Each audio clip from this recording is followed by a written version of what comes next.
રાજ્યના વધુ એક આઈપીએસ અધિકારી ચૂંટણી મેદાનમાં ઉતરે તેવી શક્યતા. આઈપીએસ મનોજ નીનામાએ આપ્યું પોલીસ વિભાગમાંથી રાજીનામું. અરવલ્લી જિલ્લા પંચાયતની ઓડ બેઠક પરથી ચૂંટણી લડે તેવી શક્યતા. 1985માં મેં રાજ્ય સરકારમાં ક્લાર્ક તરીકેની કારકિર્દીની શરૂઆત કરી અને આજે લગભગ 42 વર્ષ જેટલો મારો સમયગાળો આ રાજ્ય સરકાર સાથે સરકારી સેવક તરીકેનો થાય છે. એટલે અત્યાર સુધી મેં લગભગ 8 કેડરમાં રાજ્ય સરકારમાં કામ કર્યું અને જેનાથી મને સંતોષ છે અને સરકાર સાથે ખૂબ સારા સહકાર ભર્યા સુમેળભર્યા વાતાવરણમાં મેં કામગીરી કરી. એના માટે રાજ્ય સરકારનો પણ ખૂબ ખૂબ આભાર માનું છું.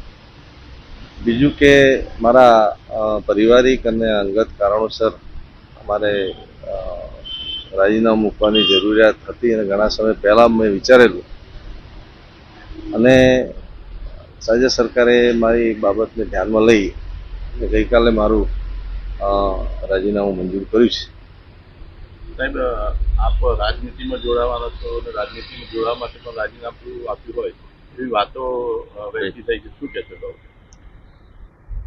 હા, આપના માધ્યમથી જણાવવા માગું છું કે મારી આટલી લાંબી કારકિર્દી રહી છે અને રાજકારણની જ્યાં સુધી વાત છે ત્યાં સુધી અત્યાર સુધી હાલના તબક્કે મને કોઈ રાજકીય પક્ષ દ્વારા એવી કોઈ ઓફર આપવામાં આવી નથી, પરંતુ અમારો અરવલ્લી જિલ્લો નવો ડિસ્ટ્રિક્ટ છે,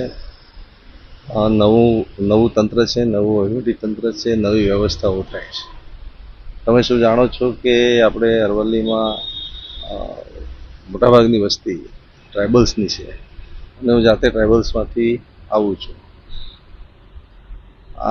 આપના માધ્યમથી જણાવતા આનંદ થાય છે કે મારો અભ્યાસ પણ આ શામળાજી આશ્રમ શાળામાંથી જ મારી કારકિર્દીની શરૂઆત થયેલી. તો સમાજ પ્રત્યે પણ આપણે થોડું ઘણું જવાબદારીઓ પણ વધે છે, ઋણ પણ આપણા પર છે. તો એ પૂરું કરવા માટે આપણે ભવિષ્યમાં સામાજિક અને શૈક્ષણિક પ્રવૃત્તિઓ સાથે જોડાયેલો છું જ અને એ વધુ સારી રીતે કરવા માટે પણ અમારી તૈયારી છે જ. અને એ પ્રવૃત્તિઓ આગળ ધપાવવા માટે મને કોઈ સારું બેકગ્રાઉન્ડ મળશે, સારી ઓફર આવશે કોઈ રાજકીય પક્ષ તરફથી તો હું ચોક્કસપણે વિચારું છું. સર, આપને ટિકિટ પણ માગી છે, કઈ સીટ ઉપરથી ટિકિટ માગી છે, શું કે? ના, મારી તો ગઈકાલે હજી રાજીનામું મંજૂર થયું છે એટલે ટિકિટ માગવાનો કોઈ પ્રશ્ન નથી. હવે પછી મને કોઈ રાજકીય રીતે કોઈ ઓફર આવશે તો મેં આપણે જણાવ્યું એમ ચોક્કસપણે તમને હું સામેથી જણાવીશ.